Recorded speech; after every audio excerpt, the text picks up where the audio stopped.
stable life status that his family do, they typically don't fare as well. Mr. Simmons has a number of protective factors in his family. I also want to highlight, again, I won't go into too much detail about it, but his reentry plan is very solid. It's also based in research, so when we look at individuals who return to the community, to family environments versus structured settings such as St. Leonard's, and there's specific research about St. Leonard's that shows that individuals who go there specifically have decreased risk to recidivate, but it's a very, very solid reentry plan. I also didn't find that there's anything that would need to or even could be further mitigated prior to his release. So there are no, essentially the areas of what would be best for him, and the only way to further, reduce risk would be placement in the community, obtaining employment in the community, reconnecting with his family members in the community, those sorts of things, and again, going to a structured setting such as St. Leonard's. There's nothing that could be done at this point, especially based on all of the services that he's completed while detained, that could further reduce his risk while he remains detained. Thank you. Thank you. Thank you, Dr. Leibowitz.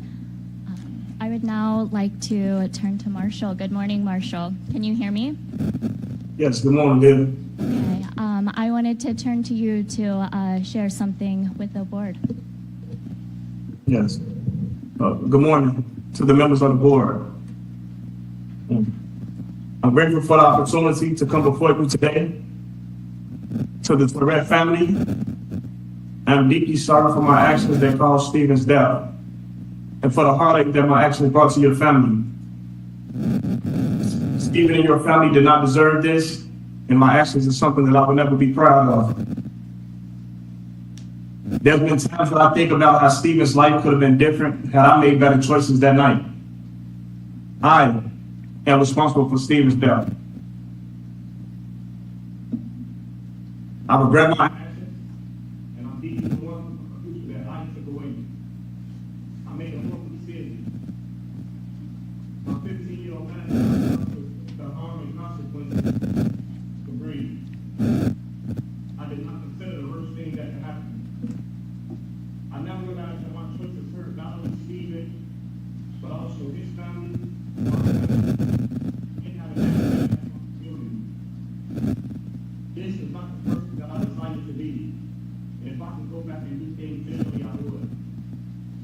Today, I get to ask you for a chance. I get to show you my setbacks and progress, my efforts and achievements, my growth and maturity. But I also understand that my actions have took bad in a way that is positive, productive, and not make it worse. And if given opportunity, I will make the most of the second chance being given to me. All of the advice, hope, and tools that I've learned, I believe have the ability to contribute in a meaningful way. I'm confident that the knowledge and tools that I now possess are hopeful to my 15-year-old man to be better used in my community. Release for me will not be the end in our basic society. I had the privilege of being a part of a restorative justice group in my community, and it had a profound effect on me. With the help from the Illinois Prison Project and Precious Blood Ministries of Reconciliation, they have planned to support, giving me a platform to still engage with the community and those harmed, while at the same time addressing the needs of those affected and finding ways to restore relationships.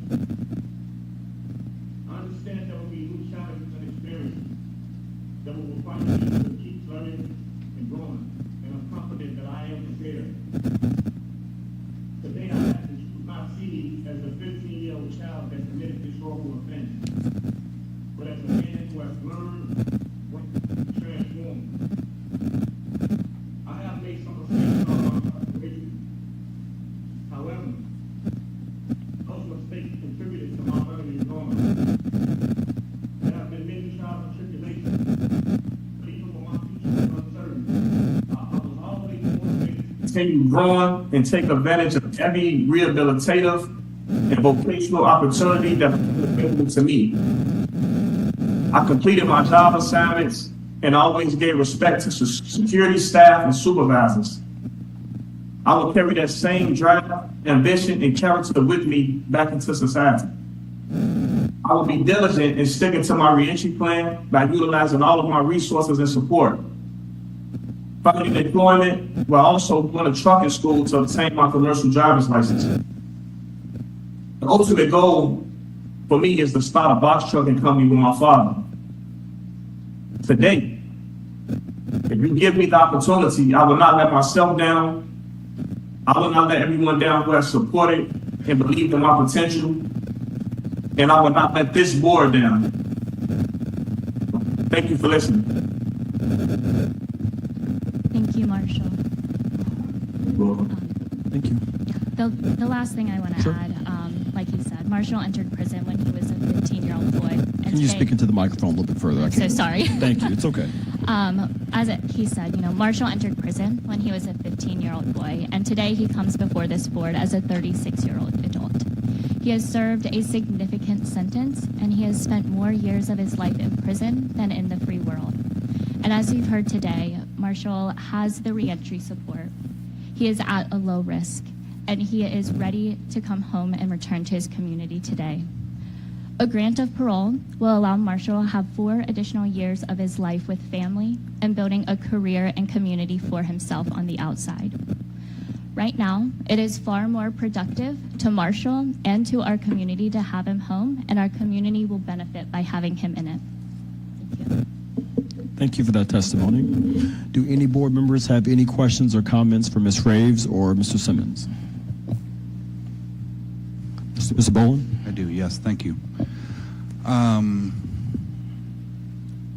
Did I hear correctly that the 2024 resentencing was a plea deal? Was part of that plea deal accepting the statement of facts as presented from the state? Yes, and the way... Microphone's off. Yep. Sorry. Should be back Is on. this- Thank okay. Yes, and the way the statement was read into the record at the resentencing was that Marshall, along with another individual who was also arrested by the name of Edwin Foster, robbed the victim of his tennis shoes and then shot and killed Mr. Tourette and fleeing the scene. And Marshall took accountability. He expressed his sincere remorse, and the judge thanked him for taking responsibility for what he did. I think I might be a little confused. So he took responsibility at the time for shooting the victim, but now does not? No. Marshall has always maintained that he was not the shooter, but he also deeply understands that his actions and his role and his participation make him responsible for Mr. Tourette's death. Okay, so I guess my question was, because the state obviously is presenting a very different circumstance here where they're arguing he was in fact the shooter. And you're saying that at the time of the 2024 resentencing plea deal that the state was not holding him to that statement of facts, that he was the shooter? Sorry, can you say that one more time? I'm so sorry. The plea deal in 2024 was the state's version that he accepted as part of that plea, arguing that he was the shooter. The way the facts were read into the record by the state, there was no specific finding that Marshall was the shooter. The way that it was read into the state or read into the record is that Marshall and Mr. Foster were both there, and that they both committed the robbery, and that led to Mr. Tourette's death. Okay, thank you. That's it. Okay. Any other questions or comments? Mr. Tupy? Mr. Tupy, your mic's not on. That's not working. Okay. Yeah. Thank you. I did want to comment about the tickets. The last ticket he received was on 11/30 of 23, gang or unauthorized organizational activity at STG meeting. Could you explain that for us? Yes. This ticket was about eating cake And in prison, that is a common thing for people to make cake and share it in the day room. And in this particular incident, Marshall was offered a slice of cake in the day room, and he thought nothing of it. He did not know it had any connection to gangs, and by accepting the cake, he did not intend for it to have any proximity or signifier to any sort of gang involvement. And I talked to Officer New about this ticket, and she talked about how cake being made and being shared was also common in her experience as well. And she even shared that there are times where she also ate the cake, and that does not mean that a person eating the cake is part of a gang or supports any gang involvement. But Marshall does understand that there is more to it than just eating the cake. He knows that he should have been more careful about his proximity, and he should have been more mindful about asking questions. Thank you.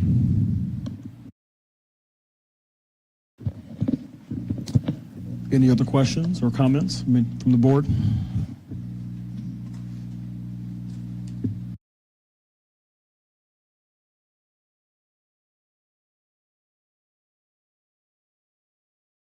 Scrubs? Should be up. I have a question for Dr. Leibowitz. How many times did you meet with Mr. Simmons? I believe I met with him 3 times. Okay. And I appreciate your report. You spoke about some areas of concern. I would like to hear what specifically areas of concern would you have regarding parole release for Mr. Simmons? And how do you assess his disciplinary history? So I'll speak to disciplinary history first. It's incredibly challenging for somebody to be detained, particularly at such a young age and for so many years without having any disciplinary tickets. There are also infractions in correctional settings that would not equate to legal charges in the community, which I think is an important distinction. So even the the most recent disciplinary ticket of the gathering of people, which in a correctional setting, it can be a risk to correctional officers to have a large group of people gathering all at once. It's a safety concern. In the community, many of us gather with large groups of people regularly, and it doesn't equate to any additional, any criminal or legal charges. So I think kind of looking at disciplinary history through that lens, the more concerning disciplinary tickets, when I was reviewing his disciplinary history, occurred at the start of his detainment. When I talked to Mr. Simmons about those disciplinary tickets, he was very forthcoming. He acknowledged wrongdoing. I think also it is very challenging for most individuals, especially when they're going into a correctional setting at a young age, to figure out how to navigate that. And he's been very honest and, again, forthcoming about that he made mistakes, that he didn't always make the right choices when he first went there. And I think, he has expressed that he's learned from those mistakes. And I think if looking at the trajectory of his disciplinary history, it's evident that he has learned from those mistakes. In terms of areas of concern, my primary areas of concern, again, would be if he did not have an opportunity to create those, like I said, pro-social engagement, pro-social peers, things like that. So in his current environment, he doesn't have access to individuals without criminal histories. And in an environment like St. Leonard's, he has a lot of access to individuals who have been through the same thing as him, who are trying to, start on a different path. And also, I'm fairly familiar with St. Leonard's. They have a lot of great resources for individuals who are being released from detention settings, so that, if things come up, a lot of times it can be very stressful, overwhelming to be released in the community. Having that sort of structure mitigates some of the risk that can come with, a big change in the amount of freedom and liberties that an individual has. So having the structure, having the support, additionally, I think having access to his family who all present as pro-social individuals in his life is further going to reduce and mitigate risk.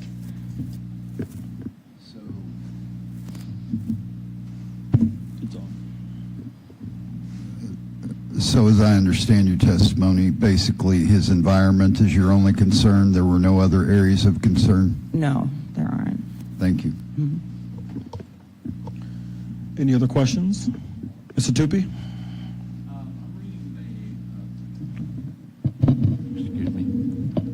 I'm reading the circumstances of the offense and Marshall's role, and you put in this, first, while Marshall knows there's no excuse or justification, he was acting under peer pressure. Second, Marshall was not the person who shot and killed Stephen Tourette. Marshall's co-defendant and older cousin, Ed Wayne Foster, was the person who owned the gun and discharged the firearm. I thought there was an agreement that the statement of facts that he actually fired a gun that killed. No, there was no specific, at the resentencing, Yes. yes, there was no specific finding or distinction as to who shot the gun. So at this point, he's saying his cousin is the one who fired the gun that killed. Yes, but at the same time, Marshall also deeply understands that he was participating actively in the decisions that led to Stephen's death. Okay. Thank you.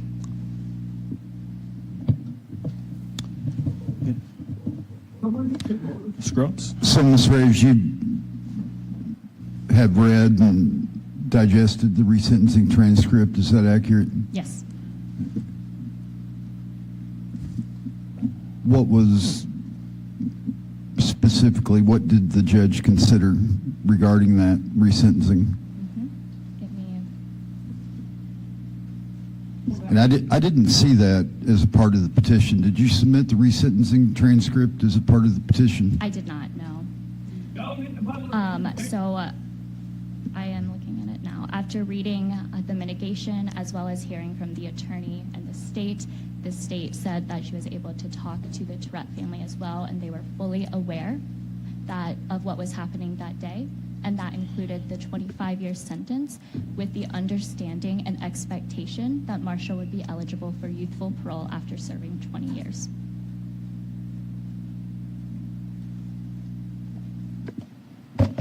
Schaffner? Who testified at that hearing? Was there anyone who testified? There was no testimony. Because it was a plea. Correct.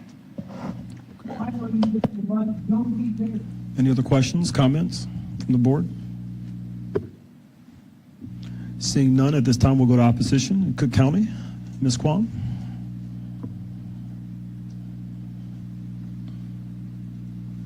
Good morning. My name is Courtney Kwan. I am an assistant state's attorney in Cook County. I know I'm on. Can you hear me? Can we get her a mic, please? Thank you. Oh, there it is. Now it's on. Thank you. Okay. Ooh, Jesus. Again, good morning. My name is Courtney Quam. I am an assistant state's attorney in Cook County. The state does propose.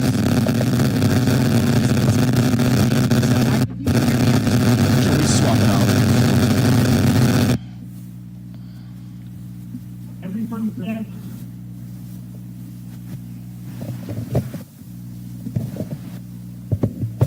Okay, there we go. So, Jesus. I think that's making it. Yeah, it's just Call some if it feedback. falls off, just. It's okay. Thank you. Okay, yes, so the Cook County State's Attorney's Office does oppose a granting of parole in this case, and I will briefly address why.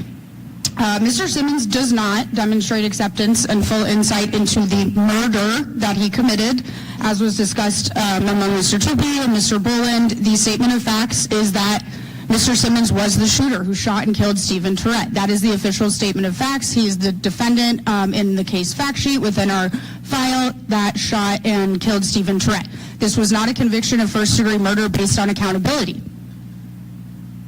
So to come before this board now and say, I didn't do it, it was my 19-year-old cousin and it was the 13-year-old's idea, is disingenuous and not genuine remorse.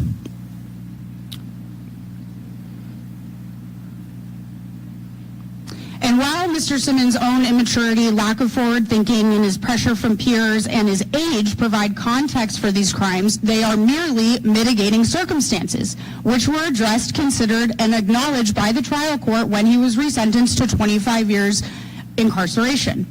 That 25-year sentence is not disproportionate to the nature of this offense. This was an armed robbery and murder over a pair of Jordans and a cell phone. This 25-year sentence does not shock the moral conscience of the community, and it considers his age and youthful characteristics at the time he robbed and murdered Stephen Tourette. There is no evidence that Mr. Simmons had any serious medical or mental health conditions at the time he committed this robbery and murder. Nor is there any evidence that he suffered from PTSD, adverse child experiences, or other traumas that would have been a contributing factor in his choice to commit this murder. He was raised by supportive and engaged parents who still support him, and that pro-social influence that he has now is the same pro-social influence he had when he committed this murder.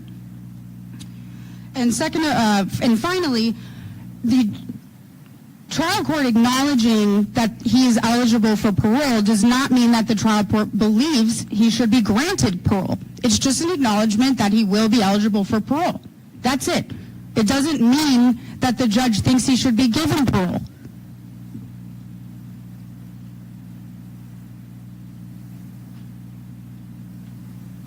That's it. Thank you for that testimony. You do have an opportunity to offer a brief rebuttal. Before I get to you, is there anyone else here to speak in opposition of this case? Right, seeing none. Ms. Raves? Okay, thank you. What happened was undeniably tragic, and Marshall will be the first to acknowledge that. And Marshall also understands that, in some ways, it could be better received by this board if he did admit he was the shooter, but he was not. And that is the story that he has maintained this entire time. But at the same time, he deeply understands that he is directly responsible for Stephen's death. And I want to refer to the institutional hearing where he shared with Board Member Lemons what happened that night. And he talked about the horrible decisions he made at 15 years old, ones that he absolutely would not make today. He takes accountability for participating in all of the events that night, and he understands that his actions are why Mr. Tourette isn't here today. And he has expressed sincere remorse for the lasting pain that he understands the Tourette family must still be feeling even to this day. And I do want to, again, acknowledge, that being here today is also something that everybody agreed on. The state and the judge at his resentencing expected him to be before this board today. And some of the things that Ms. Quam cited to, that's not the standard that applies in this situation. This board plays a unique role in our criminal legal system and carries a specific set of skills to evaluate whether a person should be granted parole. And I don't want to be too repetitive, but I do want to acknowledge, he has a long list of accomplishments and supporters who have seen this transformation in himself. I also just want to note that when conducting risk assessments, for my purposes, the risk assessment is conducted as though he was the shooter. I look at the conviction that he currently has, and that his risk is based on that. It is not based on anything else. So it is taking into account, all perspectives and his current conviction, not necessarily the details therein that had to do with this legal plea. Understood. Yeah. Thank you. At this time, does any board members have any other questions or comments? I do. Mr. Now that we see that we have a crystal clear conflict over who the shooter was, my question is for Ms. Quam, then what was, given his denial that he was a shooter, what was the evidence that he was the shooter?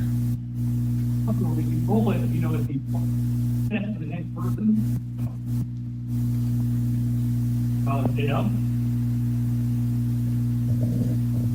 So, co-defendant Mr. Foster, Edwin Foster, testified that Mr. Simmons was the shooter. And I believe, give me 1 second.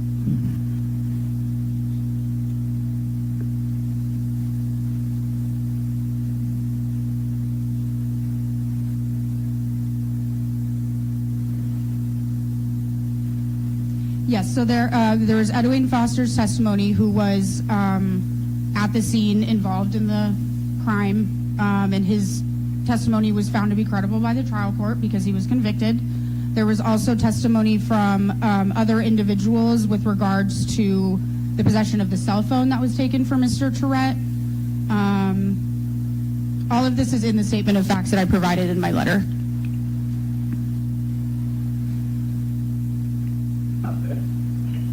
Were there any other witnesses who saw the crime and said that they saw Mr. Simmons shoot the gun?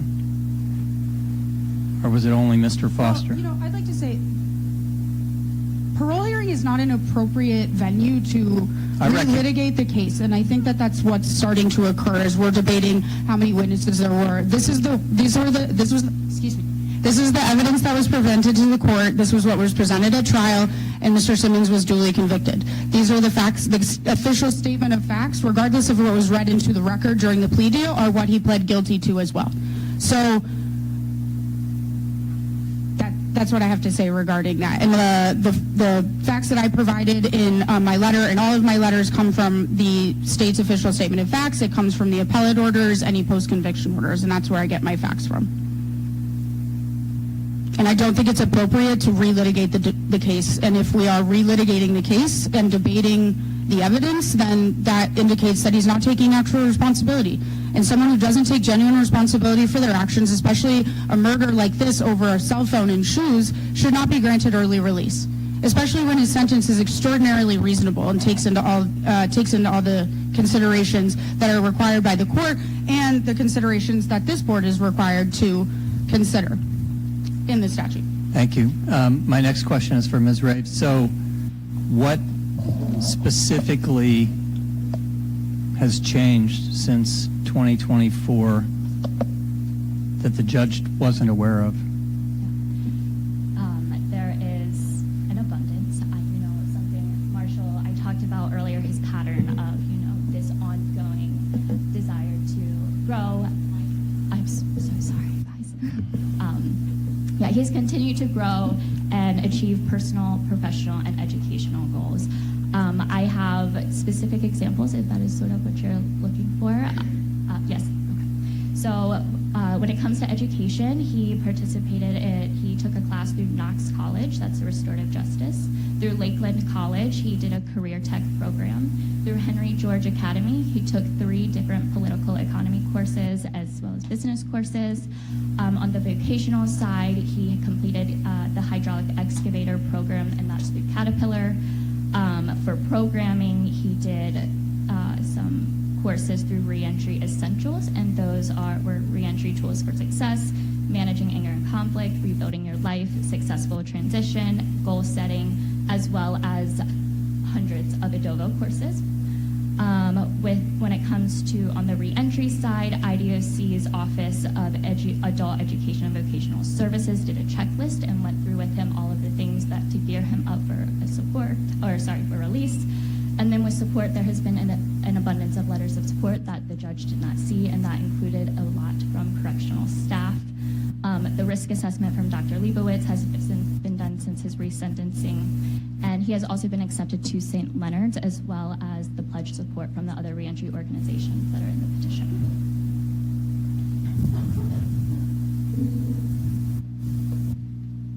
Okay, thank you. Any other questions? Any comments from the board? Just a comment. Mr. Grubbs?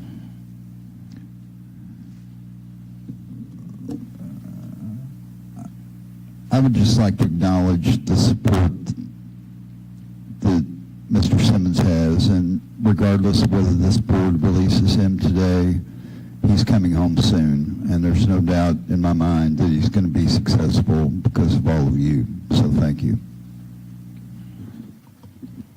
Any other comments at this time? Ms. Tronis? I need to clarify this. Doctor. Mr. Tronis, speaking to the mic a little bit further. These microphones need some adjustment. Okay, I'll raise my outdoor voice. Let me see if I'm going to... So you conducted this assessment. There has been discussion relative to his acknowledgement of involvement. I am not re-litigating the case. What I want from you, from a clinician, from a doctor's perspective and lens, you read the material, you asked him questions, and what I heard you say is there's nothing more he can do. He's at low risk, and he's maintaining everything that he's learned, knowledge, skills, and ability, and maintaining, so now it's to work towards sustainability with the supportive systems. With an individual of this young age, his inability to, what we're hearing, to take responsibility, understanding the justice system found him culpable based on the evidence, what would be your response still? Low risk? Because that's something research indicates for this age group that is critical to acknowledge in order to sustain what he's been learning, correct? Yeah. So how would you respond to that to inform us in making this informed decision further? So I think I'm understanding your question, so I'm gonna answer based on what I think you're asking. Again, in terms of the way I conduct risk assessments, which I've already mentioned, I conduct a risk assessment based on his conviction. In terms of accountability and those sorts of things, I think it can best be framed as kind of like a trajectory of taking responsibility. So, up until the age 25, there's a lot that's going on neurodevelopmentally. The prefrontal cortex is not entirely developed. After that, there's the changes that take place are primarily in terms of personality. So things like having a greater appreciation for the impact of one's actions. A 25-year-old may not be able to reflect on their actions at 15 in the same way a 35-year-old would be able to reflect and have an understanding of those same actions. When I spoke with Mr. Simmons about the sequence of events that led him to where he is today, he had a very deep and thorough appreciation for the impact of his actions on the lives of other people, and specifically, he took full accountability for his actions resulting in somebody's life being lost. He also showed notable and very genuine emotion when talking about that. He, during the course of our interviews and my evaluation, he readily acknowledged, actions that he took when he was younger that were not necessarily flattering. But doctor, that doesn't change your clinical review. No, he still presents as low risk. Okay.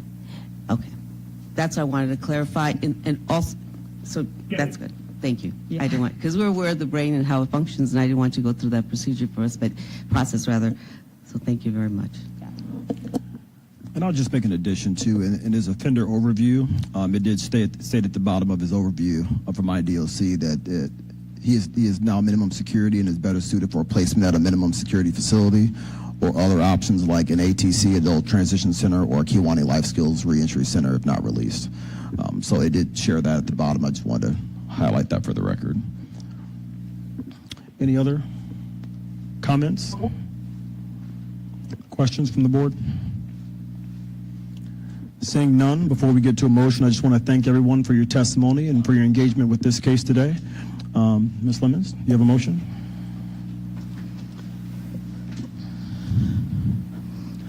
Mr. Simmons is currently serving a 25-year sentence for armed robbery and murder. He has served 21 years of the sentence. Mr. Simmons acknowledges the role that he played when he was 15 years old that ultimately led to the death of Mr. Tourette. Mr. Simmons is currently 36 years old. Throughout his incarceration, he's had 8 major infractions and 2 minor infractions, the last occurring in 2023. He's held jobs and completed multiple college courses and certificates working to better himself when he is able to be released. Mr. Simmons' parole plan is extensive and includes support from his family, Illinois Prison Project, and St. Leonard's, as well as numerous other agencies. Mr. Simmons has been working on a business plan to start a trucking business once he is back on his feet. By all accounts, he is not the young man that was easily influenced and sought to be accepted by his peers at 15. He's made great strides to better himself and become a positive role model to those around him. This is reflected in the letters of support by numerous staff members from the Department of Corrections, as well as others who have known him throughout his incarceration and community members. When I review the statutory factors regarding participation or rehabilitative programming, participation in professional licensing courses and on-the-job training, letters from correctional staff, educational faculty, etc., potential for rehabilitation, age at the time of the offense, family support in the reentry plan, and the culpability of his youthfulness, I believe that he has shown tremendous growth through his struggles in youth. He is a prime example of brain development and the diminished culpability of a 15-year-old. And I do believe that the man he is now is mature and thoughtful, who aspires to live a life worthy of redemption. However, Mr. Simmons and the state did agree to his current sentence, and the disparity in what the facts presented at trial and secured by his conviction and that were upheld by the appellate court, and the account to which Mr. Simmons provides lacks the level of accountability that would be expected in a case of this nature. Therefore, my motion is to deny. Motion's been made. Is there a second? I'll second. Motion's been made and seconded by Mr. Boland. Please call the vote. Ms. Lemons, Yes. Ms. Schaffner, No. Ms. Torres, No. Mr. Tupy, Yes. Mr. Boland, Yes.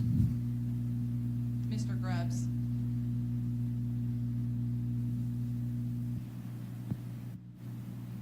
No. Mr. Heaton, Yes. Mr. Coates, Yes. With a vote of 5 to 8, motion to deny parole passes. At this time, we are going to take a 10-minute break to transition to the next case.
All right, we're going to call this meeting back to order, and we will proceed to call the next case.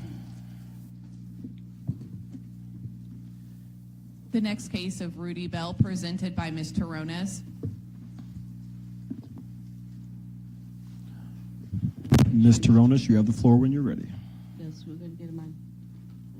I'm waiting for the Waiting for him to come up, sure. connection.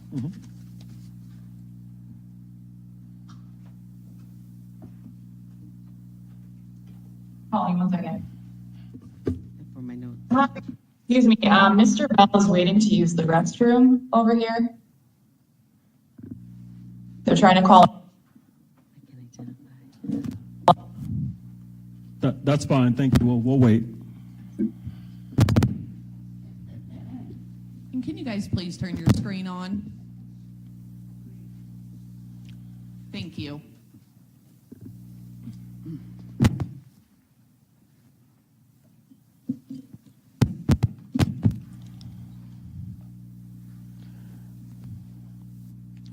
Thank you for your patience, everybody. Once Mr. Bell is in front of us, we will proceed.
your hardworking staff, Domino.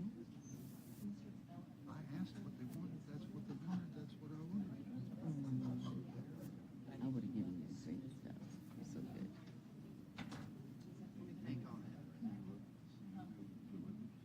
Yeah, I can. Does it matter? If I give you my card, Yeah. You just let me know. will you let me know where? Okay, does it matter what? Are you eating No. just for over there? Okay, yeah, we'll figure something out. Not those people that are all upset. Oh, okay, just over there. Oh, he's here. I saw you smile, Miss Allen. Good.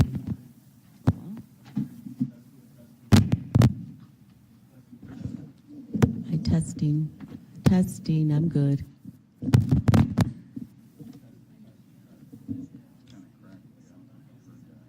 I did hear correctly.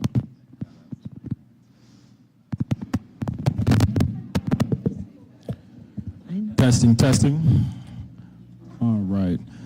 We're going to call this meeting back to order. Mr. Bell, can you hear us? Yes, sir. All right. Good morning to you, sir. Good morning to you and the honorable board. Okay, We don't have any video of you all, though.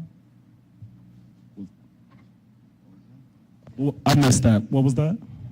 Oh, I said, sorry, this is Attorney Mara DeYoung. I said, we can hear you, but we don't have video of you. Okay. We can see you all. Give us a moment while we work through some of those technical difficulties. Give us one moment. We can see you now. Thank you. Okay. Beautiful, beautiful. All right. Thank you. I'll now turn over Ms. Teronis. You have the Thank floor. you. Thank you. Good morning, everyone, and thank you for your patience. Good morning, Mr. Bell. Nice Hi. seeing you. Nice seeing you guys for the first time. Yes, yes. Beyond the picture on the website. All right. On March 5th of 2026, I want to make sure y'all hear me. Mr. Rudy Bell was accompanied by Angela Bell, his daughter, Jessie Charance, social worker, Sophia Gobel, program director, Annabelle Jones from St. Leonard's Ministries, John Hersey, director of Iman, and Counsel Nadia Woods from the Illinois Prison Project. Mr. Bell presented well that day. He was pleasant, not boastful, silent, but eager to update the board on his consistent progress and sharing additional testimonials of his contributions, consistent practice, demonstrating rehabilitation in action, along with the understanding of how much time he has done in punishment of close to 50 years served for the crime he is charged with and before us today. I want to take a moment just to acknowledge the victim, considering the time has passed, or victims of this crime, and recognize the trauma and grief surrounding the loss of life, regardless of how many years have passed. Lives were impacted. Mr. Rudy Bell is serving a 100 to 200-year sentence given on 5/12/78 as a result of a 1977 conviction out of Cook County for murder. This offense occurred 4/2 of 1977. His current date for mandatory supervision release is scheduled for February 25th of 2068, with a maximum discharge date of February 25th of 2071. He was 25 years old at the time of the offense and is currently 74 years old, having served 49 years in custody. Mr. Bell started his en banc application journey in the year 1986 for a total of 28 times. Each application submission stands by his innocence claim. Though he maintains his innocence, he has felt compassion and remorse for the loss of life that occurred that night. He acknowledges his previous ties to the gang and recognizes the influence and poor choices this association yield. The previous applications of en banc and present consistently provided the statement of facts, his version of events surrounding the crime, legal history, accompanied by the legal recourses taken to address his case to support his release. We're going to start with the statement of facts, which are consistent in the state's attorney's opposition letter. During the early morning hours of April 2nd, 1977, Tyrone Smith, the victim, drove to the airport to meet his aunt. He was accompanied by his mother as well as his girlfriend, LaDonna Dixon, and Dixon's child. They arrived at Smith's house at 7948 South Union Avenue in Chicago, Illinois at approximately 2:30 a.m. While standing in front of his house, Smith shouted to the driver of an approaching car to turn on the car's headlights. At this point, 4 men exited the approaching car and shot and killed Tyrone Smith. I add the following to the facts of this case. They are also in the ASA's objection letter to further inform the facts related to this crime. There is more information in the opposition by the ASA letter, and the following orientates you to this crime. And I know that the board has read all the documents submitted in the petition and prior for their informed decisions as well. At trial, Lucia Faulkner testified her son, Tyrone Smith, was shot and killed in front of her home at approximately 2:30 a.m. on April 2nd of 1977. As Faulkner and Smith were getting out of their car, another car approached with its headlights off. Faulkner heard Smith shout at the occupants of that car to turn its headlights on. Then she heard gunshots. She did not see who shot her son. Adriana Thomas testified that she and a friend named Robert Anderson went for a drive around midnight on the night of the shooting. Anderson drove to Union Avenue around 2:30 a.m. and told Thomas that he was going somewhere to gamble. Thomas followed him as she got out of the car and told Anderson that she wanted to go home. When Smith pulled his car up in front of his house, Thomas looked to see who was there. The dome light in the car went on when the doors were opened and the street was well lit. Thomas recognized Smith, whom she knew as Mouse, and LaDonna Dixon. Thomas' attention was drawn to another car when she heard someone say, "Hey man, turn your lights on." Thomas thought Smith was the one who made the statement. The darkened car pulled alongside Smith's car and 4 men exited. 1 man ran around the front of Smith's car and the other 3 men ran around the rear. Thomas saw guns go off. The man who ran around the front of the Smith's car was holding a rifle or shotgun or a long-barreled gun. Thomas knew this man as Bimbo. When asked to identify Bimbo in court, Thomas identified petitioner. Thomas saw Miller, whom she identified in court, running around the car without lights on, carrying a long-barreled gun. Thomas testified she did not personally know petitioner or Miller, but that she had seen them around over the past few years. She learned petitioner and Miller's names approximately 1 year before the trial. Thomas did not recognize the other 2 men who came from the blue car, but they looked like they were carrying handguns. After the shooting started, Thomas saw Smith fall to the ground and her friend pushed her down. She heard a car skid off but saw nothing else. Thomas and Anderson left Union shortly after the shooting, and Thomas did not call the police.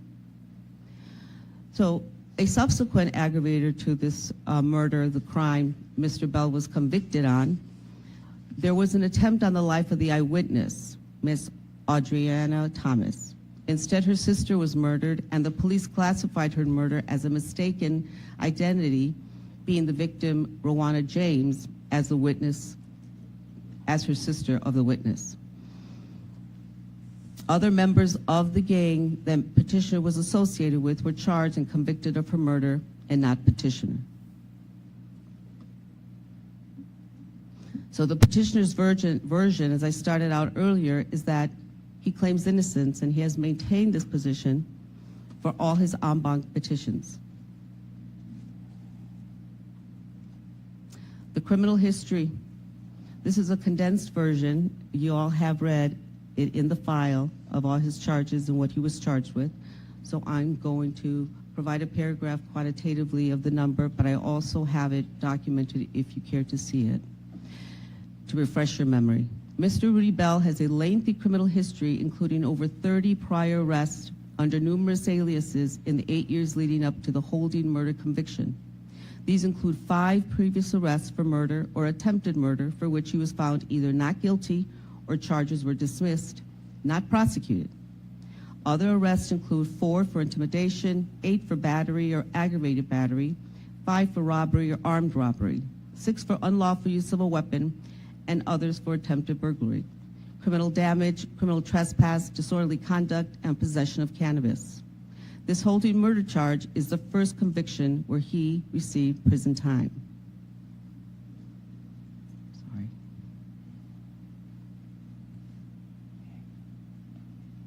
There is opposition. The ASA opposes by a letter, the Cook County ASA opposes by a letter submitted April 2026. Petitioner, these are their words in writing, petitioner once again does not demonstrate any acceptance of full insight into the violent crime he committed. Instead, he continues to claim that he is innocent.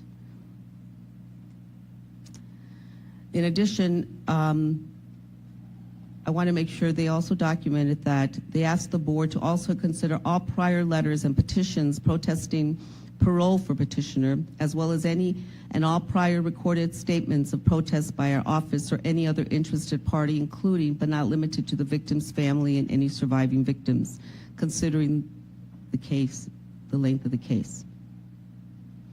Institutional adjustment, we're going to start with tickets. The tickets he has accumulated throughout the 50 years, close to 50 years of incarceration, are over 100, and the most recent in 2023. The ticket, as I reviewed, is not based on violence. It's related and refers to not following policy and created his own practice to meet his need. He needed to make a phone call. Mr. Bell has not received any disciplinary tickets in the past 3 years. In the past 5 years, he received tickets in only 3 instances, which are discussed thoroughly below. This was provided from the social worker who documented the information. This record, in her words, is an accomplishment considering the numerous studies have shown that between 50 to 75 incarcerated people are given disciplinary violations each year. The following is a summary of his tickets Mr. Bell received within the past 5 years. I'm going to note the dates, but you also have read them within your petition. April 26 of 2022, unauthorized movement. May 18, 2022, unauthorized movement. April 2023, unauthorized movement. So those are the 3 tickets that we reference. Gang involvement. During the interview, he affirmed he is not associated with any gang at this time. He left that life behind. His petition is consistent in communicating disassociation with the gang. There is no official IDOC process pursued by Mr. Bell. He was associated with the 87th Street Stones Moorish Americans and the Al Rukin gang. He indicated he renounced his gang affiliation in the late 1980s in prison. He shared his disassociation with the warden, correctional staff, and anyone who would listen. This was over 40 years ago, according to the petition and petitioner. I'm going to add here his gang, a little statement related to the gang activity and his culture. What may be challenging, which may be a challenging thought to many decision makers and listeners and observers, having regarding Mr. Bell's power within the gang structure in the past. As an active gang member, with the power he yielded, he could have called off this assassination of the eyewitness. The only one who was to benefit from this murder was Mr. Bell. Either he knew of the order or was complicit in allowing it to happen, considering the power he yielded and what we understand to be. He was immersed at that past, in this gang culture. He was not charged with the murder of the witness. I want to be very clear with that. His IDOC journey reflects and shows the awareness, the change, the action he has taken to redirect that influence to positive. He can make for humans struggling and compromising their success of well-being. He has demonstrated that. He knows his behaviors as a gang member were not honorable, and therefore he has chosen to share his experience, his story with others, the consequences they will face if they do not redirect those negative choices. Even as this observation is shared of the power he yielded, he has demonstrated his commitment to change, improvement, supporting better decisions with new knowledge, skills, and abilities.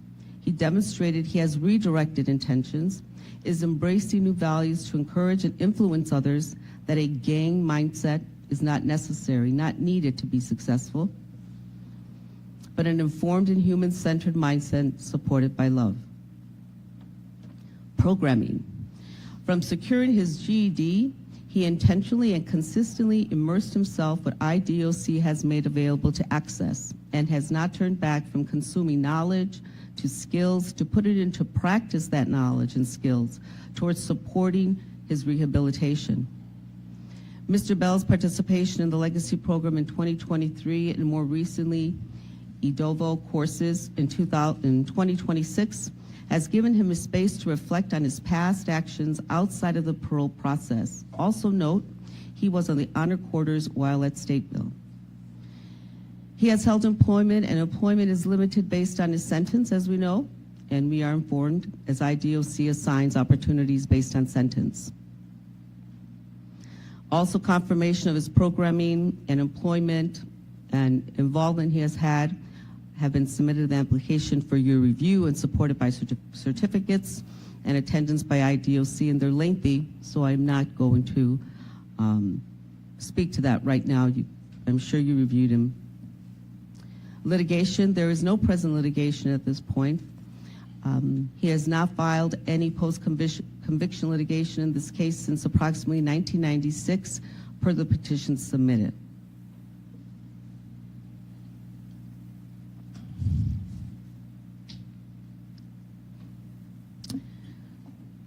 There are some medical challenges. I'll ask the board if they want to go to closed session to discuss this, but they were articulated in the petition very clearly in detail. So I'll allow you to support that closed session if you like. I'm just going to do an abbreviated overview of his inabilities for your information to raise your awareness and memory. Mr. Bell, at the age of 74, is experiencing declining health. And as the petition indicates, it's an expense for IDOC based on the care that's needed. He moves slowly. He struggles with physical tasks such as climbing the stairs and getting out of bed each morning. He currently has an indefinite permit from IDOC granting him permission to always have the lower bunk bed. He walks extremely slower than the other incarcerated men. And he always uses the medical shower. And he has to use the cane to facilitate mobility and movement throughout the institution. He did have an accident in IDOC where he slipped and fell, and now he is suffering from knee injuries, which requires further treatment, which is pending. So the other information, we can go to closed session unless you're comfortable with the information you read. I'm not going to motion to go into closed session unless someone motions to go into it. Does any board members need or would like to go into closed session? Okay, thank you. Seeing none? Yep. The family, he has many family members, more importantly his daughter, Angela Bell, who has supported him throughout all these years. He did marry at the age of 18 to his grade school girlfriend, Margaret, and had one child, Angela Bell. His mother, Margaret Bell, passed away August of 2022, and we do have documented behalf letters on his behalf in the file. So Mr. Bell was raised in the projects of Chicago Henry Horner. He was born in Texas in 1951, and family relocated to Chicago after his birth as the firstborn of this family. He moved to Chicago neighborhood Chatham in 1964, where he met his wife at the age of 13. This move brought him closer to the gang experience and started his affiliation at the age of 14.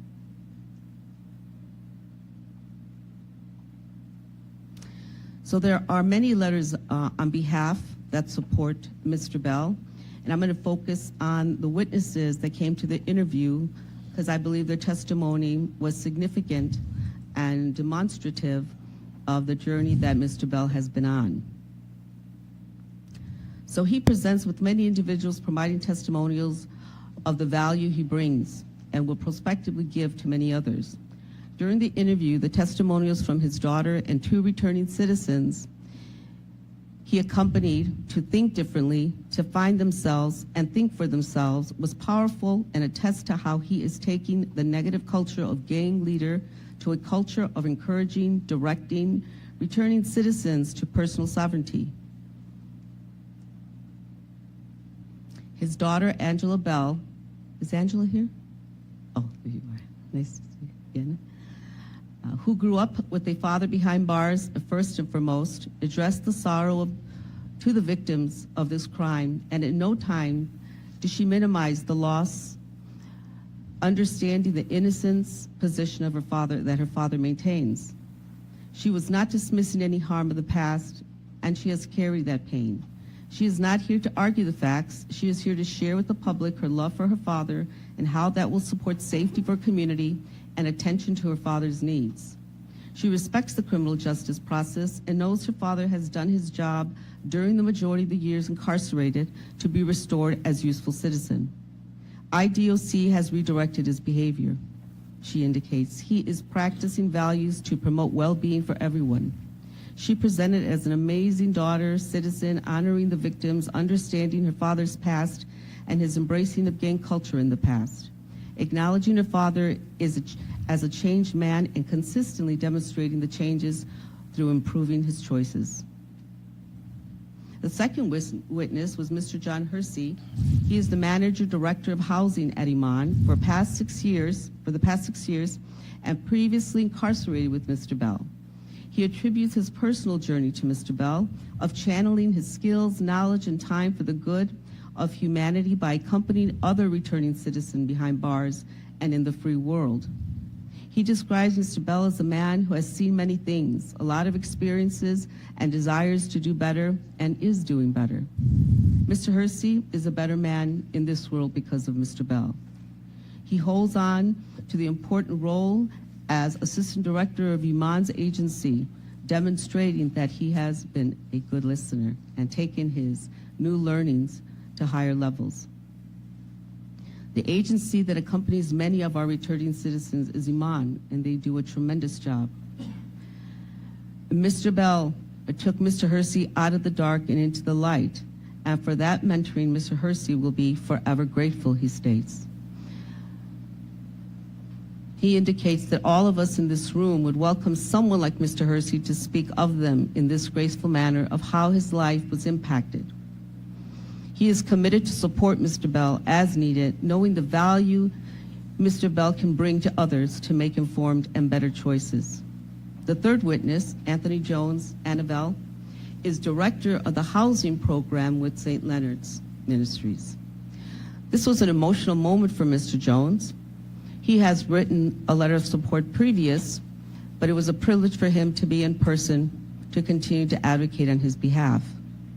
Mr. Bell's past was a time where he was dedicated to an ideal that was distorted. Mr. Bell has set a foundation for rehabilitation, has consistently maintained practices associated with the change mindset, and will sustain his informed change with Mr. Jones' consistent support. Mr. Jones attributes his walking a straight line to Mr. Bell. If it was not for his guidance, conditional accompaniment, he may not be sitting in a critical decision-making role today with St. Leonard's for close to 20 years. Mr. Bell disrupted Mr. Jones' destructive decision patterns by restoring his confidence and redirecting his choices to informed choices that would eventually set his release from prison. Mr. Jones further commits to taking weeks off dedicated exclusively to working with Mr. Bell if released. He understands from his experience those first few weeks are critical to well-being and increasing the probability of sustaining all he has learned, practiced, and his desire to contribute positively.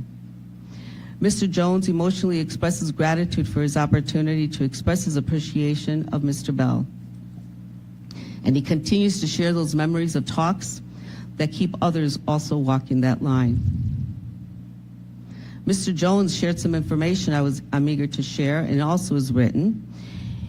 He shares that he has accepted 19 C numbers since 2018, and he is very proud to share that there has been 0% recidivism of those individuals. He believes that their holistic services and strong presence of alumni and others with lived experience are making this reality possible. Mr. Bell would not just benefit from this community, he would be a valued part of maintaining the strength and impact of the community. And as you read in the petition, there is abundance of letters in support from corrections based on how they respond to Mr. Bell. There is testimony from other citizens who are in critical positions, legislatively, making policies from the director of E to ACLAVIS. These are agencies that work with returning citizens of incredible standing in the community. He also has a letter from Representative LaShawn Ford from the 8th District, and he states and articulates in his documented letter that he supports the release based on the length of sentence, documented rehabilitation, and institutional adjustment, accountability and readiness for community reentry, and concrete release plans. Dr. Sylvester Baker also states, when someone of Mr. Bell's stature is released now, they are embraced by the violence prevention community. As somebody already doing that work on the inside, he would be an asset to the ongoing work of nonviolence programmings. So his reentry plan, where will Mr. Bell call his host site and home? Mr. Bell will live in the transitional housing at St. Leonard's Ministries. This is a concrete plan. If you reviewed some of the past applications, this was not the first point of destination because he had other options. Now this is the option he has chosen. The structure is necessary for him to continue to maintain and sustain his change. And as you heard the data previously stated, they are doing amazing work with our returning citizens. And for that, I am extremely grateful. We are extremely grateful. And I'm not going to go over the services that they render because we are very familiar with St. Leonard's, but they have a comprehensive, well-rounded program and safety attention to all returning citizens. So in part, the risk to community will be minimal because they have people accompanying them, providing appropriate programming to continue to support appropriate decision making. Mr. Bell also has taken risk assessments that place him in the low area of recidivism and risk.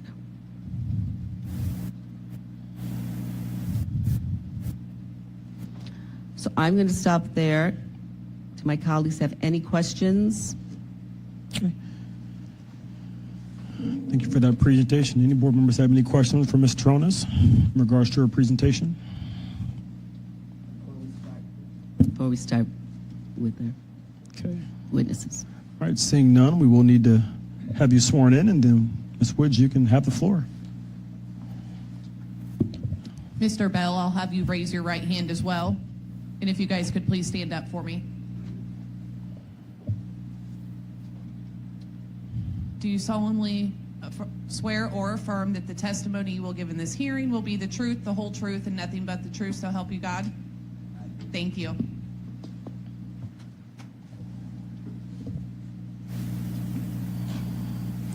Okay, Ms. Woods, good morning. Good morning. Wait, is it? Oh, Yep. there's no green light. I wasn't sure. Oh, there is. Okay. Hi, good morning. Thank you so much, Board Member Terrones, for your presentation.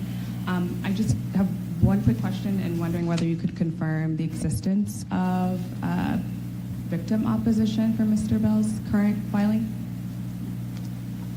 Say that again, I'm sorry. Yeah, I was just wondering if you could disclose, and confirm whether there's victim opposition for the present petition for parole for Mr. Bell. I think it was one thing that I missed. Yes, it was the state, and then the state's documentation, they wanted us to include all past documented submissions. Okay, understood. Thank you.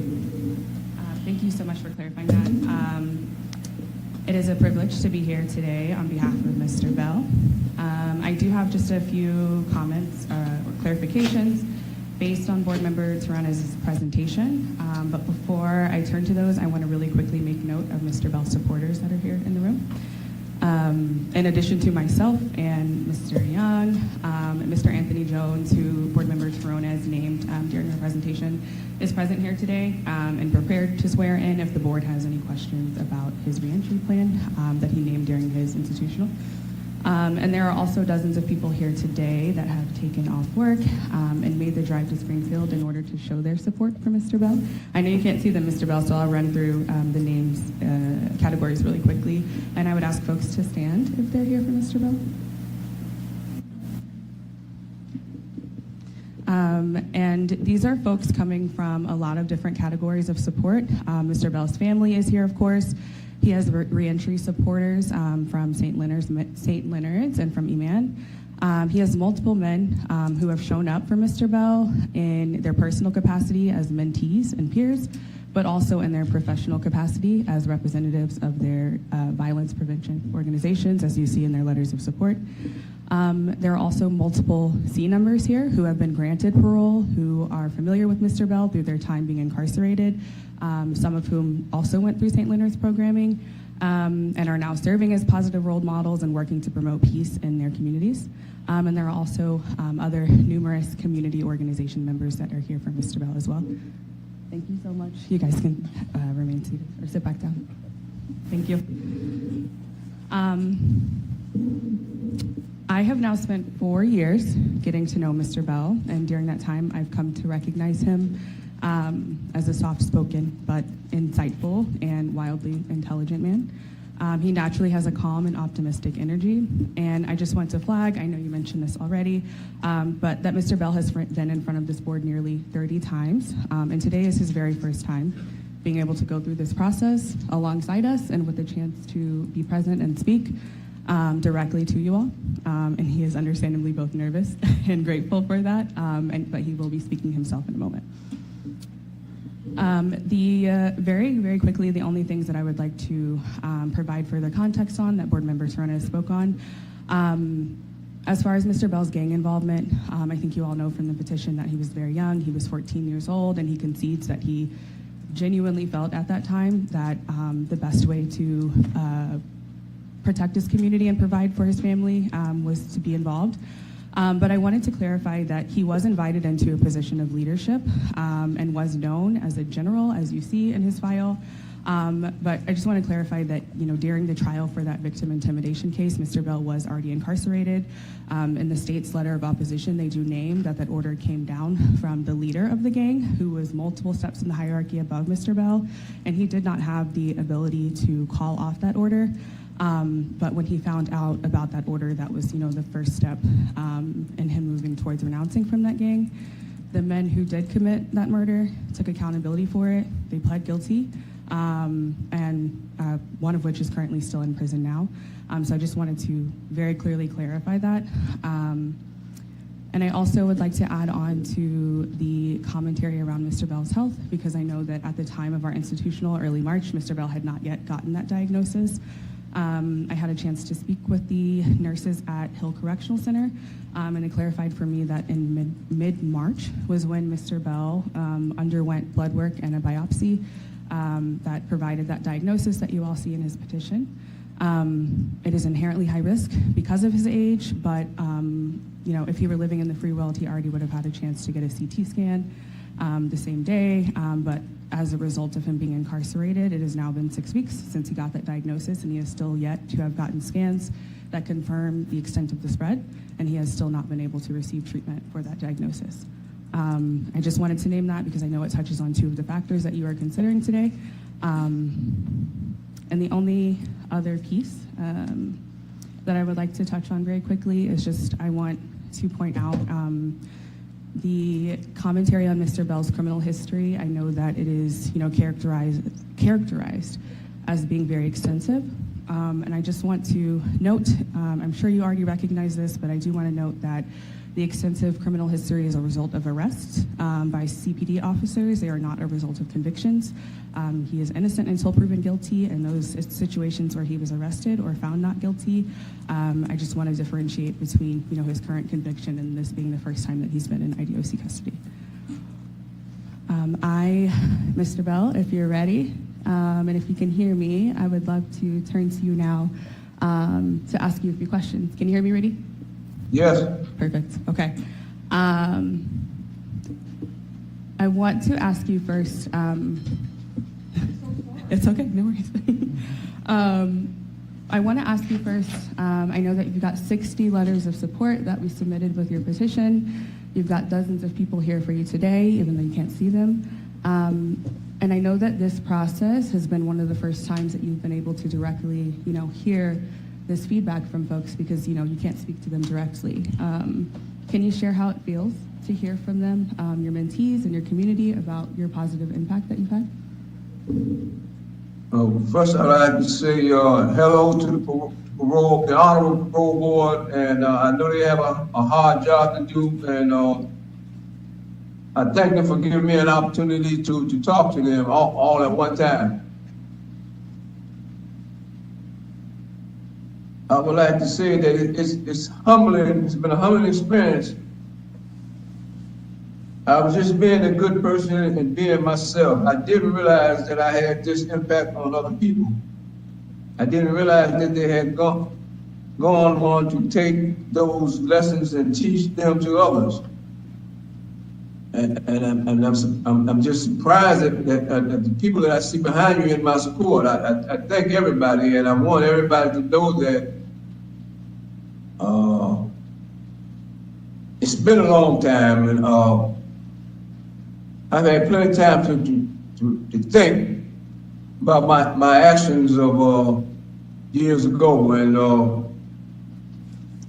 I realized, man, I really wasted my life,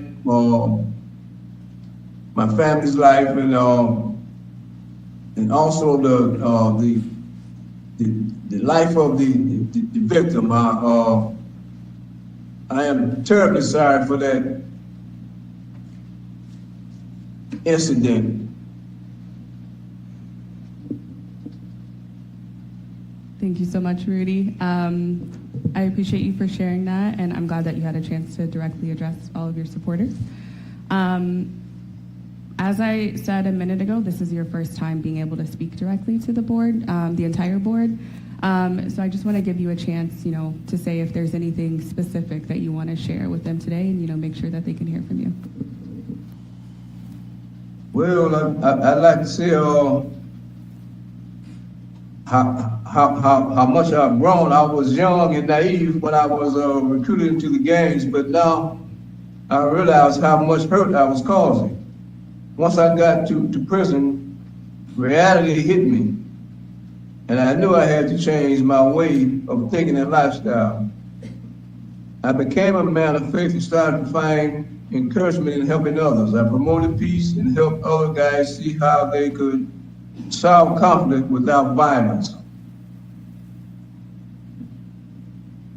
Yeah, I appreciate that, Rudy. Thank you so much. And do you want to speak to, what it means to you to know that this cycle of violence prevention is still going in the community as a result of your mentorship?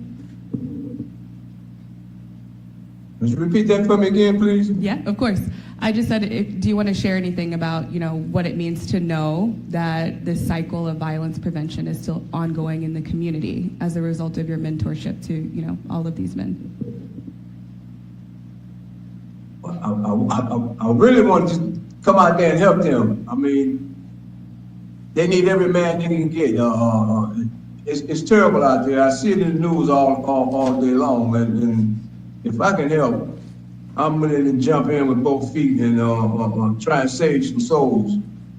And I appreciate all those good people that you have seen around you. I know they are men of good faith, and they truly believe in what they're doing, and I really want to help.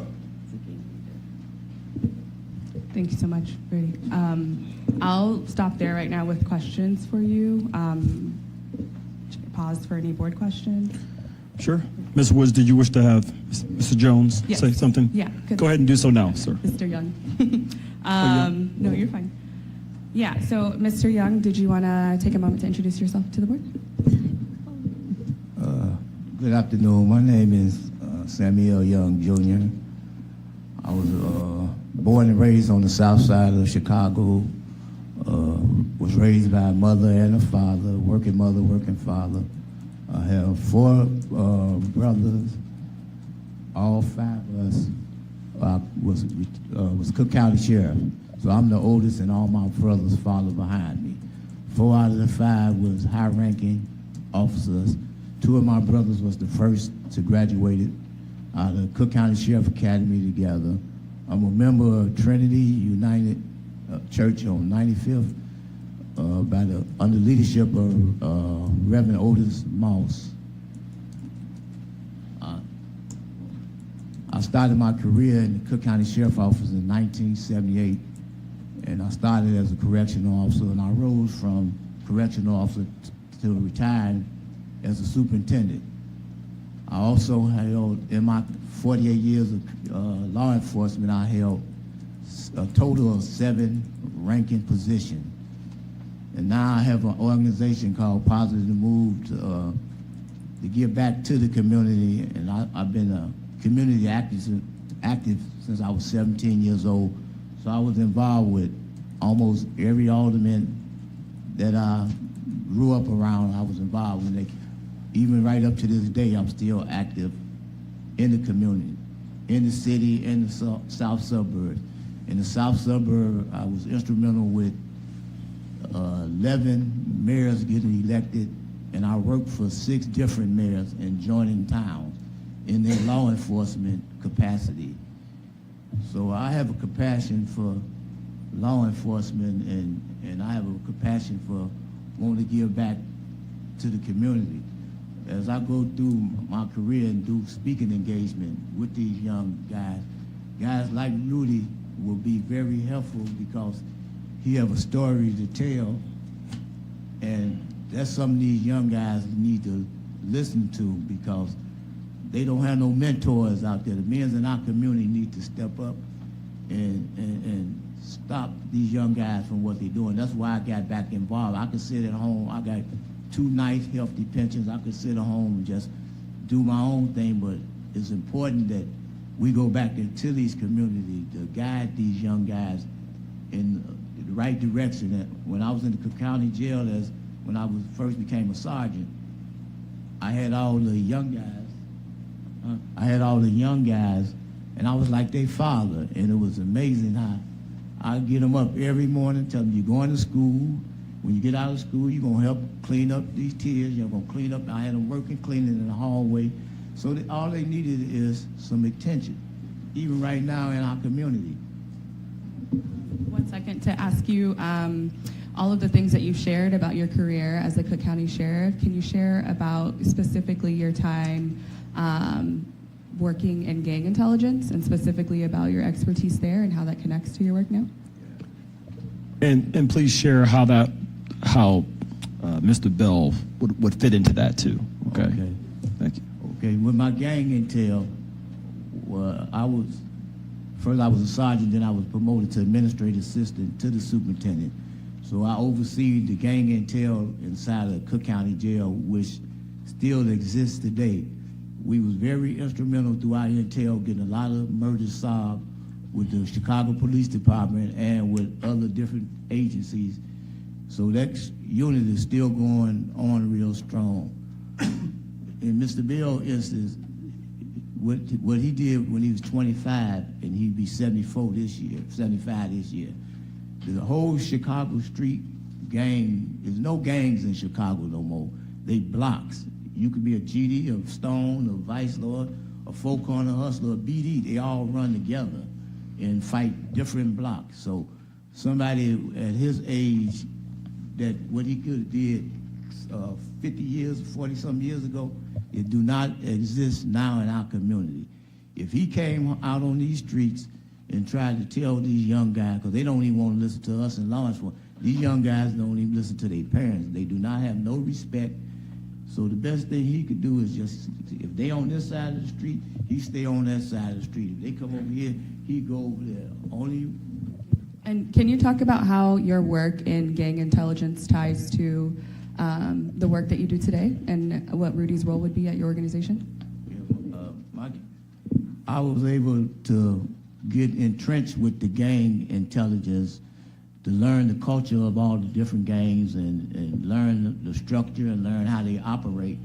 And what we have now in our community, it would be very effective to get the older guys to come back and talk to these young guys so they won't follow the same road that they went down. Because a lot of these young guys,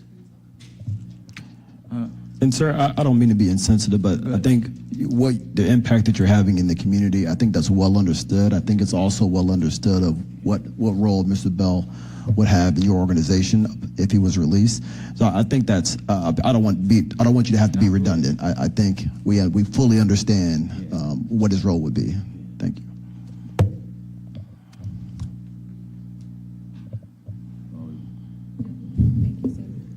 And then, Mr. Bell, the final question that I have for you, can you hear me fine? Yeah, I can hear you. Okay.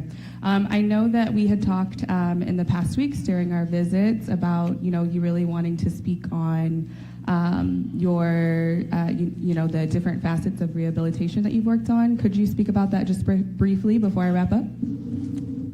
Yes, I can. I'm excited to be at St. Leonard's. I know they have healthcare resources that will help me get a better understanding of my cancer.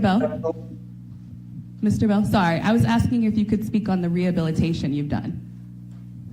Rehabilitation? Yes, sorry. I should have spoke clearer.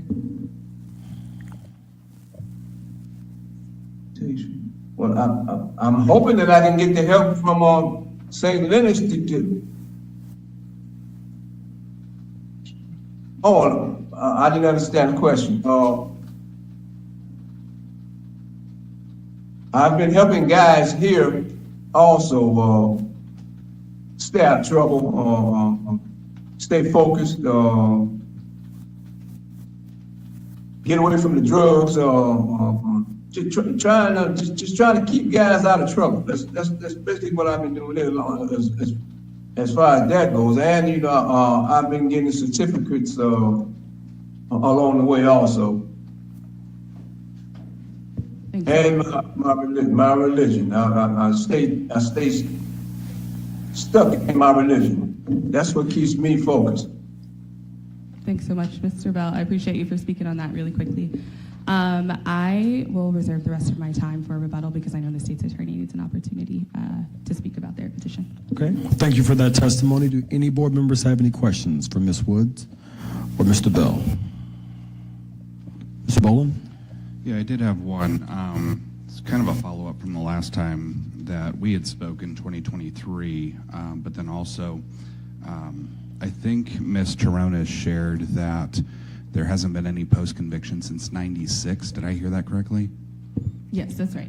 Okay, my understanding in 2023 was that the last appeal was denied in 2021. That is because Mr. Miller, who is Mr. Bell's co-defendant, proceeded separately, and he proceeded to file an appeal to his case that would have impacted Mr. Bell, but it wasn't something that he had filed directly, and it wasn't something that he was specifically named as a part of. So for Mr. Bell specifically, his pleadings that he had initiated, there was that post-conviction in the 90s that got dismissed based for an administrative error. It was just not filed within the days required. But he has not initiated any filings himself, and all the other litigation has been led by his co-defendant. Okay. Yeah, I was going to follow up because I know that he was working with Mr. Miller on an appeal around 2022, but that was halted when IDOC put a prohibition on contact, and nothing has happened since then with that intended appeal? Yeah, that's correct, as far as I know. I know that Mr. Miller had wanted to reach out to discuss appealing, and then my understanding is that he has not filed anything. I spoke with his attorney a few weeks back, and he let me know that there had not been any more filings since then. Okay, thank you. Ms. Schaffner? Good morning. I understood you to say that the person or persons who were responsible for the death of the second victim in this were brought to justice. Yes, How many people were charged, and what can you tell me about those convictions, or are they serving time? Yes, ma'am. I know that there were 3 people charged altogether. I know that 2 of the men pled guilty and 1 went to trial. The one who went to trial got a life sentence. These are federal prosecutions, and that gentleman is still incarcerated. And I believe the 2 men who pled, they did ultimately get released, but they have since passed.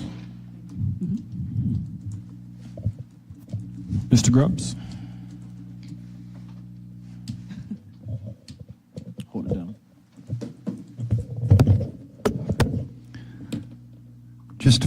to that answer, did you review the trial transcript for that federal prosecution? Not the transcript, but I viewed the opinion. It was a RICO charge, and so there were a lot of different members of the gang who were brought in, and those people specifically were guilty of that charge. So, would it be fair to say that you're familiar with the testimony that was provided by those witnesses? My understanding is there's no testimony because the two gentlemen pled guilty, and then the person who went to trial was a full RICO case, so the testimony wasn't specific to this issue, but he was found guilty overall of the various offenses that were encompassed. And are you aware or unaware of any information related to Mr. Bell regarding that prosecution, any speculative or otherwise? Not speculative. I could name that he was not charged or a part of the proceeding whatsoever. The prosecution began after he was convicted for this case, and he was never brought in for that prosecution. Okay.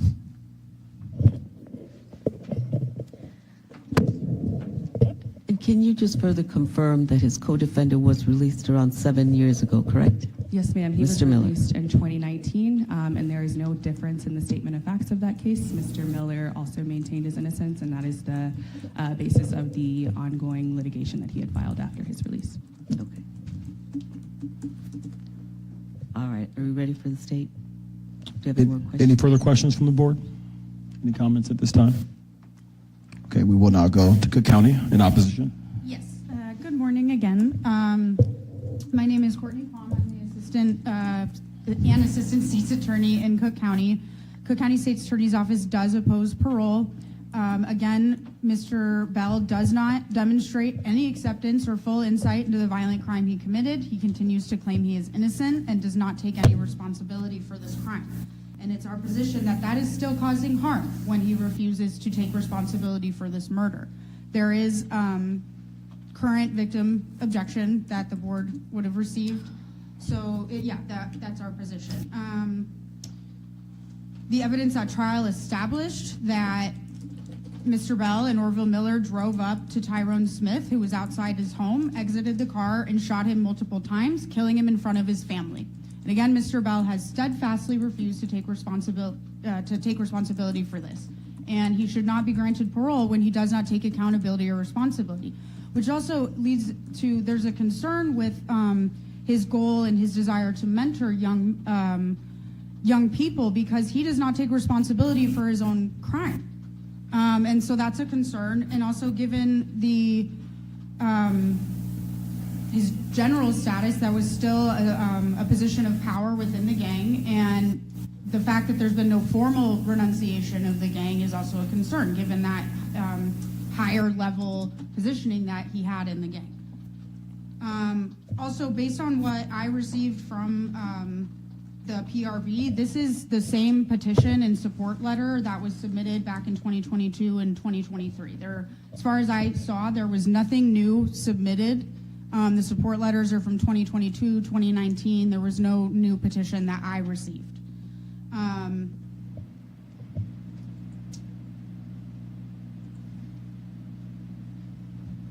He's also received, a variety of disciplinary tickets, which you talked about. And again, yes, I do ask that the board consider all prior letters, both from my office and any petitions for, any opposition and from the victims as well.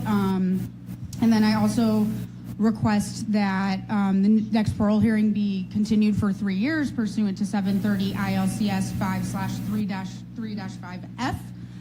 Given Mr. Bell's steadfast refusal to take responsibility for this murder. Oh, and he also refuses to take responsibility for the witness intimidation that resulted in Adriana Thomas's sister being shot in the face and killed in front of her family. He doesn't take any responsibility for that. He acknowledges that there was a witness intimidation, but states that he had nothing to do with it. So he's not taken any responsibility for that, and his continued refusal to do so causes further harm.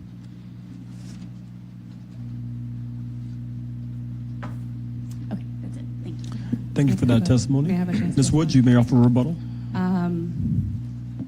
I would just like to clarify there was a new petition submitted, and it has 60 freshly written letters of support that are attached, and it was submitted prior to the state's opposition letter. I have a copy present if you need to review it. I did receive the state's attorney's objection letter, and it is very similar to the previous one that was filed. It does not assess the application for parole under the 15 statutory factors that are now relevant in this case. And there are three main assertions in the letter that I would just very quickly like to address as a rebuttal. One of them is that Mr. Bell has participated in limited programming, which I know this board is more than aware that his having a 100-year sentence prevents him from being able to partake in those, and every opportunity that was extended to him, he has taken advantage of. And he learned how to use that tablet at 75 years old so that he could take dozens of EDOVO courses as well. I would also like to touch on the reference to the tickets that Mr. Bell has received. In the state's attorney's opposition letter, they noted the number of tickets that Mr. Bell has received in the entirety of his sentence. And I would just like to flag, that the statutory factors that are relevant in this board's consideration is that there's to be an assessment of one, whether there are any serious tickets within the past 5 years, and two, whether there is a pattern of fewer serious institutional tickets within the past 2 years. Of the three tickets that board member Torona has named, having occurred in the past 5 years, none of them are serious tickets. She articulated that they were tickets for using the phone and shower in the outside of the 30-minute window that folks are allowed at Hill Correctional Center, which I'm not excusing Mr. Bell for, but since that time he has not had a single ticket. And that's his way of veering from the culture of the prison, despite that being a norm there. And I also would like to clarify that Mr. Bell has not had a single ticket in the past 2 years, let alone a serious ticket. Finally, I would like to touch on this piece of accountability. It is touched on in our petition, but I also want to name, as Mr. Bell has said, that he does not disagree that this is a tragic loss of life. He also does not wish to relitigate this case here, and that is not why he's here, and that's why we haven't focused on that today. Mr. Bell is, like I said, an incredibly intelligent man, and he has watched numerous other C numbers go home from these cases. I think he is well aware that the state wants him to take accountability for this offense and that offense, and if he were to do so, that's something that would likely increase his odds of not getting an opposition letter and reduce the complications of his case. But Mr. Bell has worked to be a man who embodies his values, as you have heard from him in his testimony, and he refuses to be dishonest to this board, and that is not a fair request to make of him. That being said, he has expressed to you directly and today and over the years his regret for ever participating in this gang, his regret for ever being involved in a lifestyle, and more importantly, the work that he has done to become a different man today. And you have seen in the 60 letters of support the numerous men who have accredited him for the reason they left their gangs, the numerous men who have accredited him to the reason that they got on the straight and narrow, and the fact that they today have opened their own violence prevention organizations. That is my only rebuttal to that. Thank you. Okay. Yeah, I did not receive the new petition, and I'd like to ask if it was sent to us, if it was sent to the state. It was not sent directly to the state. It was sent through the PRB's office, and that is the way that I received your letter as well. Okay, yeah, so that was not directly sent to me. I did provide a courtesy copy directly through my assistant of my letter. So I did not receive that petition, and I'd just like to make the board aware. The petition I received from the PRB, there's a OneDrive that we use, so I did not receive that new petition. Okay. However, that does not change our position. Okay. Thank you for that clarity. Thank you. Yep, absolutely. At this time, is there any other questions or comments from board members? I have one question for Ms. Quam. So you mentioned that he hasn't taken responsibility for the offense of conviction, and you also mentioned that he hasn't taken responsibility for the witness intimidation actions that occurred later. Is there evidence that he was responsible for the witness intimidation later? He's the one who benefited from the witness being I know he intimidated. benefited, but So- is there evidence that he was responsible for it? Not that I'm aware of. I did not review the I've reviewed the opinions that were filed in the case, but again, he was the one who benefited, and it was done, it was part of a RICO case. The murder was prosecuted, the other members of the El Rukns were prosecuted as part of a racketeering. This was in furtherance of the gang, of which Mr. Bell was a part of, and her death would have benefited Mr. Bell. And so, while he may not be held, or has not been held legally responsible, when it comes to rehabilitation, accountability, restorative justice, this is something that he should take responsibility for, in the state's opinion. Thank you. I would just like to very quickly respond and say that in the previous state's attorney's letters from the past few years, it does name Jeff Fort as the person who called for that order, and it's not disagreed upon. Okay, thank you. Right. Any other board members have any other questions or comments at this time? All right, seeing none, we will go to a motion. Ms. Tronis? Yes. Mr. Bell has a solid reentry plan with a well-established organization as a host site, St. Leonard's. They have a strong outcome record, zero recidivism for the cases that we have, well, that they have chosen as their host site.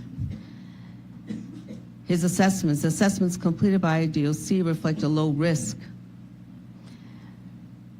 He has a strong human commitment to inform individuals in decision-making positions to secure success for self and community. They commit to physically walk with him, not just refer him to programming. IDOC programming has increased the probability towards informed decisions, making him keep our community safe and working towards his overall well-being, mentally, emotionally, and physically. He has a strong commitment from his family. His daughter has stood by him and spoke very eloquently to his support. He has medical conditions that can best be served by existing community. His medical attention will be costly based on what his needs are. He has served 49 years of punishment, and today the minimum for his crime would be 45 years minimally, as calculated by the State's Attorney's Office in previous hearings. An MSR plan to provide additional supervision and supportive programming would continue to increase the probability of his success and safety for community. My motion would be to grant his release. I'll second the motion. Okay, motion's been made to grant. There's a second by Ms. Schaffner. Please call the vote. Ms. Toronis? Yes. Mr. Tupy? No. Mr. Boland? No. Mr. Grubbs? Yes. Mr. Heaton? No. Ms. Lemons? No. Ms. Schaffner? Yes. Mr. Coates? No. Okay, with a vote of 3 to 5, the motion to grant parole fails. Okay. Is there any other business while we're in this hearing? Okay, at this time from the board, is there any other motions to be put on the table? I think, given his medical condition, I certainly don't support any extended set. Yeah, I would not agree with I wouldn't either. Okay, seeing none, seeing no other business, thank you everybody for your participation and engagement within this process. Motion to adjourn. Motion to adjourn. Do we have a second? Second by Mr. Grubbs. All those in favor of adjournment, respond by saying aye. Aye. We are adjourned. Thank you.